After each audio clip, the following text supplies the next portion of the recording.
UFO sightings. Some report lights in the sky. Some describe complex aircraft which defy physics. Some even produce photographic or video evidence of their encounter. UFO sightings are difficult to believe and even more difficult to prove. The likelihood of just seeing a UFO is rare enough. To be ready to document the sighting is another issue entirely. In addition to the very small probability that one will see and document a UFO, there are now very common and effective ways to fake UFO sightings. Computer graphics have come a very long way since their creation, and a convincing fake video can be produced with surprising speed. Perhaps these are the reasons why many who do not already actively believe in the phenomena are not convinced by UFO sightings documented by photographs or videos.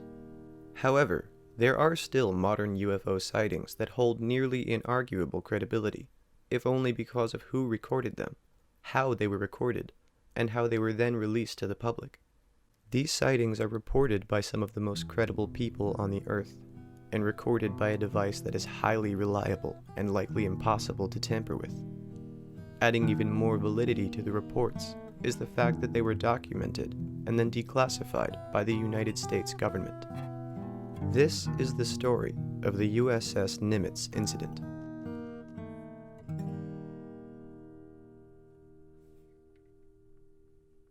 The USS Nimitz is a United States Navy aircraft carrier, christened in 1972 and first deployed in 1976. In 2001, after decades of service, the Nimitz was moved to North Island Port San Diego, where it was extensively overhauled. It was fitted with an advanced combat direction system, and went on to serve the U.S. military in Iraq and Afghanistan, accumulating many awards in its service.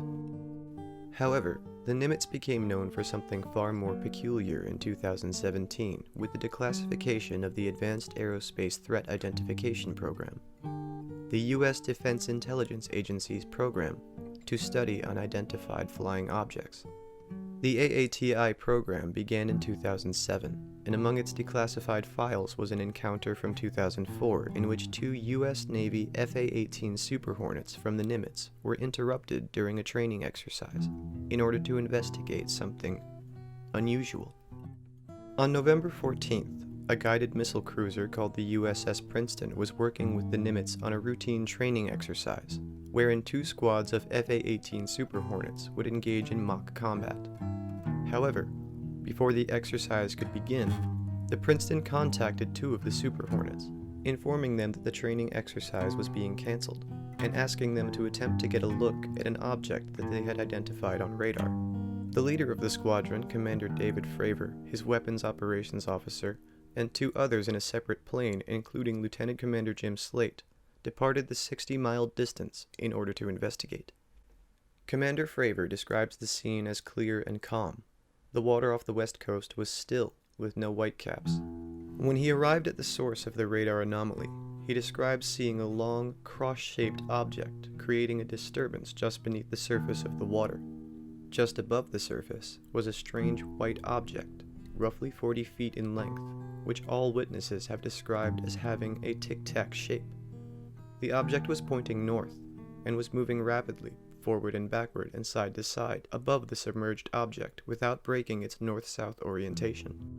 Neither Commander Fravor nor Lieutenant Commander Slate could identify the object, but they assumed because of its low altitude that it was a helicopter. However, once they got a better look at it, they found that it had no identifiable features. In fact, they couldn't identify any propulsion mechanisms on the object at all. Commander Fravor got closer and began to descend and circle the object, while Lieutenant Commander Slate stayed back maintaining his altitude in order to provide another vantage point. When Commander Fravor made his way 180 degrees around the object and descended to a height of roughly 18,000 feet, suddenly the object turned and began ascending in the same circular motion which the Hornet was descending. After circling once, Commander Fravor's FA-18 was only at most 3,000 feet above the unidentified white object, and he decided to cut through the circle and dive toward the mysterious craft. He was hoping to get an up-close look and to see how close he could get to it. However, just as he finally approached the craft nose-on at a close distance, it vanished. Confirmed by Lieutenant Commander Slate, The white craft was simply gone. Whatever was disturbing the surface of the ocean was also gone, as if it were never there. As they no longer had eyes on the flying object, or the object under the water, the Super Hornets radioed the Princeton to let them know what had happened, and that they were returning to the Nimitz. However, the radio controller on the Princeton told them that the object had reappeared on the radar, 60 miles away, where the Super Hornet squadron had initially been conducting its training exercises. The two jets returned to the Nimitz, making several passes looking for the object, but they did not see it again. Unbeknownst to Commander Fravor and the others, over a period of 2 weeks prior, the USS Princeton had been using its passive radar to track the presence of unidentified aircraft off the western coast of the United States. On November 10th, the Princeton received decisive radar evidence of groups of these aircraft near Catalina Island, off the California coast. Traveling south at an altitude of 28,000 feet, the presence of these objects on the radar was confirmed by other vessels and aircraft, including the Nimitz. When the unidentified craft appeared on the radar again on the 14th, the Princeton stopped all training exercises in order to have the fighter jets investigate, without having told them that the Princeton had been tracking these mysterious craft for weeks already. After Commander Fravor and the other three who witnessed the craft had landed, 2 men were sent out in another Super Hornet, one which was outfitted with a forward-looking infrared targeting pod, in order to locate and record the object. They detected it, but to their surprise, it began jamming their radar. The man in the back seat of the Super Hornet then switched to the FLIR targeting pod in order to get a passive lock. The targeting pod was able to successfully lock on to the heat signature of the unidentified craft.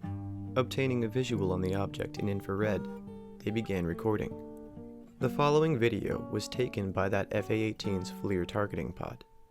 The infrared video shows a black background with a white shape being targeted in the center. This is the craft, hovering and appearing hotter than the surrounding environment. Though it was staying completely stationary, unaffected by the wind, there was no exhaust, and again no evidence of any known propulsion system that either of the pilots could distinguish. The operator cycled through settings on the pod, switching to black and white TV camera mode in order to get the best view of the object that the sensors were capable of. As the Super Hornet draws closer to the craft and the FLIR pod switches back to infrared mode, it is clear that Commander Fravor's description was accurate. It is shaped like a tic-tac, roughly 40 feet in length, with no identifying surface features to be seen, and no emissions of any kind. Suddenly, and without warning, the object accelerates fast enough to break the FLIR pod's targeting lock, and disappears. Though Commander Fravor maintains that the footage and report of the event were not classified, it took 13 years until the declassification of the Advanced Aerospace Threat Identification Program in 2017 for the Nimitz Incident to truly go public. There doesn't seem to be any motivation for all parties involved in this sighting to have coordinated to make it up. It is very difficult to argue against a sighting that was corroborated by several Navy pilots, as well as confirmed visually and via radar, and recorded by the forward-looking infrared targeting pod on an FA-18 Super Hornet. The recording is possibly the best and most credible publicly available footage of a UFO that exists to this day. What were these mysterious craft? Considering the USS Princeton had been investigating these objects for at least 2 weeks before the Nimitz incident, what else did the government know about them? Considering that this was not the only event or recording reported by the Advanced Aerospace Threat Identification Program, it seems that the government has truly acknowledged that these objects are real. Are they a threat? Are they still here? For all it revealed, the encounter seems to leave one with even more questions, and there appear to be no clear answers at this time. Perhaps there is more to be discovered in the rest of the reports within the now public AATI program. It may seem questionable to send pilots to investigate these objects without truly understanding their capabilities or intentions. Honesty and integrity are important in the military, certainly when appointing a commander to a squadron of state-of-the-art fighter jets. To send a pilot towards something so unknown and potentially dangerous, however, one must have strong confidence not only in their integrity, but more importantly, in their skill at piloting. in their ability to keep calm, to rationally assess the situation, and to investigate safely while operating a highly sophisticated aircraft. Commander Fravor did all of these things, as did the pilots who accompanied him and the ones who documented the unknown craft with the FLIR targeting pod. It is difficult to think of anyone more trustworthy or better suited for such a task than these fine men and women. Though the Nimitz incident leads to so many more questions, one thing is certain. On the 14th of November, 2004, off the west coast of the United States, some very brave and highly skilled members of the U.S. Navy chased the unimaginable and documented it for the world to see.